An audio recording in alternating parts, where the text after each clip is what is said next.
같이 파슨스 계실 때 들으셨다는 말 한 가지만 좀 확인 좀 할게요.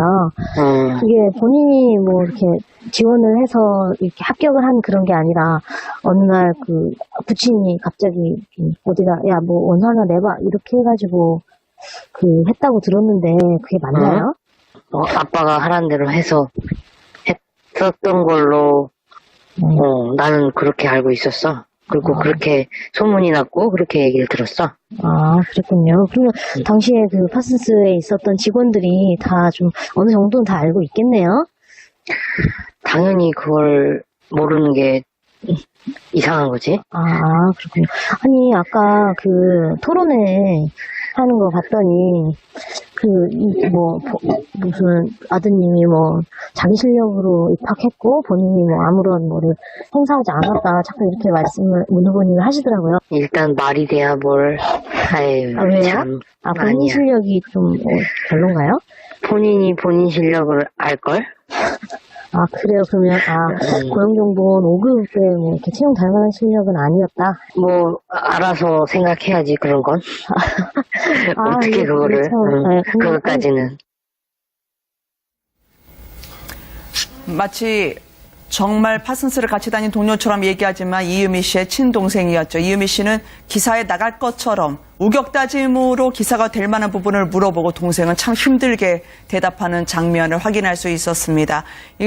대충 좀 빨리 묻고 지나가지 너무 누나가 많이 부르니까 힘들어하는 것 같았어요. 남동생 입장에선 말이죠. 그렇죠. 그러니까 말이 자체가 사실은 자연스럽지가 않아요. 네. 그리고 또 한 가지는 계속 반말을 쓰는데 나중에 교수였다고 하는데 교수라 하더라도 36살, 8살 되는 여성분한테 함부로 말을 하질 않거든요. 그리고 그만큼의 친분 관계가 없으면 저런 식으로 얘기하는 경우는 상당히 이례적인 상황이에요. 그렇다고 하면 네. 저 녹취를 한 번이라도 들어봤다고 하면 부장검사 출신이나 되신 분들이 그걸 몰랐다는 건 말이 안 되는 거죠. 그러니까 첫 번째는 저걸 안 들어봤을 가능성이 있는 것이고 들었는데도 저걸 그대로 받아들였다고 하면 제대로 검증을 하지 않고서 당장 필요하니 썼다고밖에 볼 수 없는 거죠. 그러니까 네. 이유미 씨 조작한 사람도 잘못이지만 저 조작된 내용을 검증 과정도 없이 그것도 공당의 대통령 후보 또 선거에 뛰어든 공당이 저런 내용들 엄청난 파급력을 갖고 있는 내용을 검증도 안 하고 사실관계도 확인 안 하고 당원이 얘기한 걸 그대로 받아 썼다? 이건 상식적으로 이해가 안 되는 부분이죠. 오늘 이용주 의원은 가급적 단독 범행으로 끊고 가려는 취지의 기자회견을 자청을 했습니다만 저 이유미 씨는 안철수, 김미경 교수 곁에 늘 있었다라고 하는 제보가 들어오고 있습니다. 진실 캠프에 있을 정도면 웬만한 지도부분들은 알만한 사람이었다는 거죠. 그러니까 그냥 단순한 당원은 분명히 아닙니다. 지금 단순한 당원 한 명의 개인적 일탈 쪽으로 지금 얘기가 가는데 그건 절대 아니고요. 네. 2012년 안철수 그 당시 이제 또 그 후보가 문재인 그 당시 후보하고 이제 단일화하는 그런 과정에서 경선 과정에 아름다운 66일인가요? 네. 그런 책도 출간을 했었고요. 거기에 참 아이러니하게 우리는 거기 마타도어 같은 거 절대 하지 않는 그런 곳이었다 이런 얘기들이 그 책 안에 있습니다.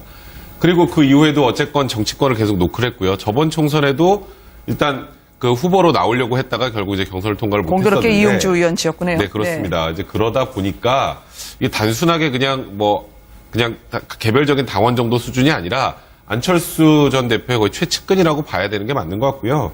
아까 그 내용들 지금 조금 전에 최 교수님께서 말씀하셨던 것처럼 당시 이제 공명선거 추진단장이었던 이용주 의원은 저 녹음 파일을 그 당시엔 듣지 않았답니다. 근데 네. 저걸 들었으면 당연히 충분히 의심해 볼 만할 텐데. 네. 근데 이게 문제는 그 대선 4일 전에 그리고 그 당시 가장 유력한 후보의 그 논란이 되고 있었던 자녀의 취업 특혜와 관련해서 굉장히 폭발력이 큰 어마어마한 그런 제보였을 텐데 이 부분에 대해서 제보자와 통화 한번 해보지 않은 거잖아요. 공명선거 네. 추진단에서.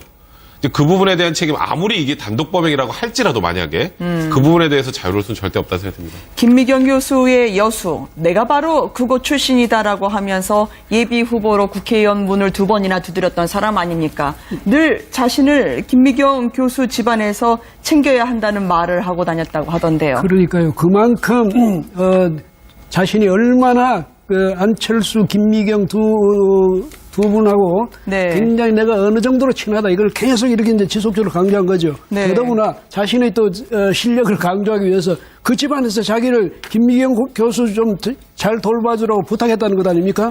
나는 이런 사람이야. 네. 이런데 지속적으로 강조한 것은 보면 이유미라는 사람은 이 굉장히 자신을 내세우고 싶어하는 이 네. 공명심도 대단하고 그 왜 공명심이 대단한 것도 대단한 거지만은 네. 왜 자신을 자꾸 이 과시하려 했냐면 정치적인 나름대로 목표가 있으니까 그렇게 과시했던 거고 그래서 또 이제 박근혜 대통령 취임하고 난 다음에 무슨 또 벤처 기업들 그 할 때 뭐 창업 포럼입니까? 거기 가서 네. 또 대통령하고 아주 또 가깝게 그렇게 하면서 친구가 될 만한 분, 될 수도 있는 분이었다든지 이런 식으로도 이야기를 한다든지 이래서 저 사람은 기회만 있으면 네.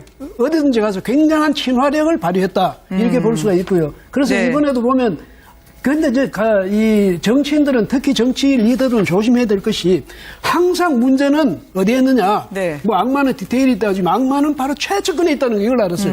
그러니까 안철수 전 대표는 아마 나 이 사람 잘 모르는 사람이라고 했다고도 그러는데 네. 이렇게 최측근에 항상 좀 밀착해 있으니까 다른 당의 다른 사람들이 볼 때는 이유미라는 사람은 특별한 사람이다. 안철수, 김미경 두 부부에 있어서 이 가족적인 그런 친함까지도 갖고 있다. 이렇게 생각했을 것 아닙니까? 네. 그러니까 이유미 씨가 말하는 거 안철수 전 대표한테 직접 이야기하면 뭐가 이게 들통날 수도 있지만은 다른 그 이외에 안철수, 김미경 이외에 다른 어떤 누구한테도 이야기해도 신뢰를 받을 수 있는 그런 정도의 그 자기 위상이라든지 실력을 과시했거든요. 네. 그 점에서 바로 항상 최측근을 조심하지 못한 것도 큰 잘못 중에 하나다. 이렇게 볼 수도 있겠습니다. 워낙 이게 단순하게 그냥 개별적인 당원 정도 수준이 아니라 안철수 전 대표의 거의 최측근이라고 봐야 되는 게 맞는 것 같고요.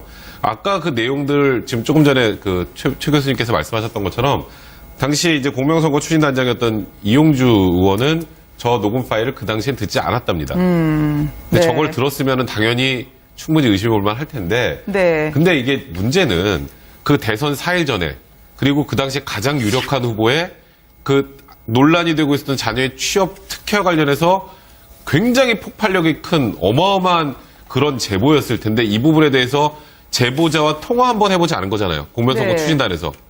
그 부분에 대한 책임 아무리 이게 단독 범행이라고 할지라도 만약에 그 부분에 대해서 자유로울 수는 절대 없다고 생각됩니다. 김미경 교수의 여수, 내가 바로 그곳 출신이다라고 하면서 예비 후보로 국회의원 문을 2번이나 두드렸던 사람 아닙니까?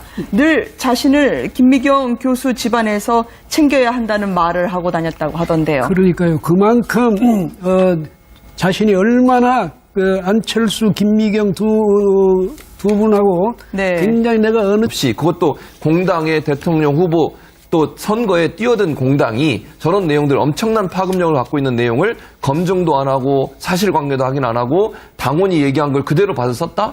이건 상식적으로 이해가 안 되는 부분이죠. 오늘 이용주 의원은 가급적 단독 범행으로 끊고 가려는 취지의 기자회견을 자청을 했습니다만 저 이유미 씨는 안철수, 김미경 교수 곁에 늘 있었다라고 하는 제보가 들어오고 있습니다. 진실 캠프에 있을 정도면 웬만한 지도부 분들은 알만한 사람이었다는 거죠. 그러니까 그냥 단순한 당원은 분명히 아닙니다.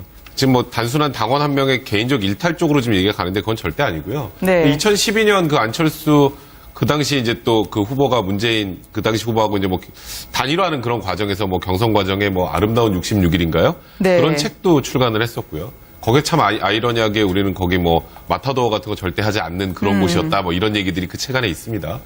그리고 그 이후에도 어쨌건 정치권을 계속 노크를 했고요. 저번 총선에도 일단 그 후보로 나오려고 했다가 결국 이제 경선을 통과를 못했었는데. 공교롭게 이용주 의원 지었군요. 네, 그렇습니다. 이제 그러다 보니까 그 정도로 친하다. 이걸 계속 이렇게 이제 지속적으로 강조한 거죠. 네. 더더구나 자신의 또 실력을 강조하기 위해서 그 집안에서 자기를 김미경 교수 좀 잘 돌봐주라고 부탁했다는 것 아닙니까? 나는 이런 사람이야. 네. 그런데 지속적으로 강조한 것은 보면 이유미라는 사람은 이 굉장히 자신을 내세우고 싶어하는 이 네. 공명심도 대단하고 그 왜 공명심이 대단한 것도 대단한 거지만은 네. 왜 자신을 자꾸 과시하려 했냐면 정치적인 나름대로 목표가 있으니까 그렇게 과시했던 거고 그래서 또 이제 박근혜 대통령 취임하고 난 다음에 무슨 또 벤처 기업들 그 할 때 뭐 창업 포럼입니까? 거기 가서 네. 또 대통령하고 아주 또 가깝게 그렇게 하면서 친구가 될 만한 분, 될 수도 있는 분이었다든지 이런 식으로도 이야기를 한다든지 이래서 저 사람은 기회만 있으면 네. 어디든지 가서 굉장한 친화력을 발휘했다. 이렇게 볼 수가 있고요. 그래서 네. 이번에도 보면 그런데 이제 이 정치인들은 특히 정치 리더들은 조심해야 될 것이 항상 문제는 어디에 있느냐. 네. 뭐 악마는 디테일이 있다 하지만 악마는 바로 최측근에 있다는 이걸 알았어요.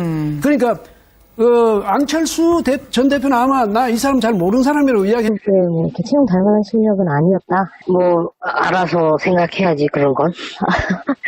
어떻게 이게 그거를? 참, 네, 그것까지는. 마치 정말 파슨스를 같이 다닌 동료처럼 얘기하지만 이유미 씨의 친동생이었죠. 이유미 씨는 기사에 나갈 것처럼 우격다짐으로 기사가 될 만한 부분을 물어보고 동생은 참 힘들게 대답하는 장면을 확인할 수 있었습니다. 대충 좀 빨리 묻고 지나가지 너무 누나가 많이 부르니까 힘들어하는 것 같았어요. 남동생 입장에선 말이죠. 그렇죠. 그러니까 말이 자체가 사실은 자연스럽지가 않아요. 네. 그리고 또 한 가지는 계속 반말을 쓰는데 뭐 나중에 뭐 교수였다고 하는데 교수라 하더라도 36살, 8살 되는 여성분한테 함부로 말을 하질 않거든요. 그리고 그만큼의 친분 관계가 없으면 저런 식으로 얘기하는 경우는 상당히 이례적인 상황이에요. 그렇다고 하면 네. 저 녹취를 한 번이라도 들어봤다고 하면 부장검사 출신이나 되신 분들이 그걸 몰랐다는 건 말이 안 되는 거죠. 그러니까 첫 번째는 저걸 안 들어봤을 가능성이 있는 것이고 들었는데도 저걸 그대로 받아들였다고 하면 제대로 검증을 하지 않고서 당장 필요하니 썼다고밖에 볼 수 없는 거죠. 그러니까 네. 이유미 씨 조작한 사람도 잘못이지만 저 조작된 내용을 검증 과정도 같이 파슨스 계실 때 들으셨다는 말 한 가지만 좀 확인 좀 할게요. 이게 본인이 뭐 이렇게 지원을 해서 이렇게 합격을 한 그런 게 아니라 어느 날 부친이 갑자기 어디다 야 뭐 원서 하나 내봐 이렇게 해가지고 했다고 들었는데 그게 맞나요? 아빠가 하란 대로 해서 했었던 걸로 나는 그렇게 알고 있었어. 그리고 그렇게 소문이 났고 그렇게 얘기를 들었어. 아, 그랬군요. 그러면 당시에 파슨스에 있었던 직원들이 다 좀 어느 정도는 다 알고 있겠네요? 당연히 그걸 모르는 게 이상한 거지. 아, 그렇군요. 아니, 아까 토론회 하는 거 봤더니, 무슨 아드님이 자기 실력으로 입학했고, 본인이 아무런 뭐를 행사하지 않았다. 자꾸 이렇게 말씀을 문 후보님이 하시더라고요. 일단 말이 돼야 뭘. 아유, 아, 왜요? 참. 본인 아니야. 실력이 좀 별론가요? 본인이 본인 실력을 알걸? 아, 그래요. 그러면, 고용정보원 5급